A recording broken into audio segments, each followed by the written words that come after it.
ગીરગઢડાનું ગૌરવ વધાર્યું। ગીર પંથકના ભામાશાહ ડાયાભાઈ ગુદરાશિયાનું જળ કેન્દ્રીય મંત્રી દ્વારા કમલમમાં સન્માન કરાયું।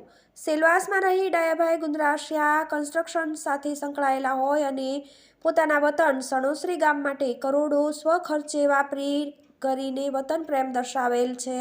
રૂપિયા તો લોકો કમાય છે, પરંતુ કયા અર્થે વાપરવા તે ડાયા કાકા પાસેથી શીખવા જેવું છે। ગીર પંથકમાં જેમણે પોતાના વતન પ્રેમ માટે કરોડો સ્વખર્ચે વાપરી નાના એવા પંખીના માળા જેવડા ગામમાં 7 તળાવ બાંધી વતન પ્રેમ જોઈ ગીર પંથકમાં જેમણે એક ઇતિહાસ રચ્યો એવા ડાયાભાઈ ગુદરાશિયા કાકાનું CR પાટીલ સહિતના રાજકીય આગેવાનો દ્વારા ગાંધીનગર ખાતે કમલમમાં સન્માન કરવામાં આવ્યું। આહિર સમાજના ભામાશાહ ડાયા કાકા ગુદરાશિયાનું સન્માન સણોસરી ગામે 8 કરોડના સ્વખર્ચે તળાવ બનાવ્યા, તેમનું સન્માન ગાંધીનગર કમલમમાં કરવામાં આવ્યું। CR પાટીલ કેન્દ્રીય જળ મિનિસ્ટર, ભાજપ સંગઠન મંત્રી રઘુભાઈ હુંબલ તેમજ રાજકીય આગેવાનો દ્વારા સન્માન કરવામાં આવ્યું હતું। TV18 news, Manu Quad, Gir Gadhada.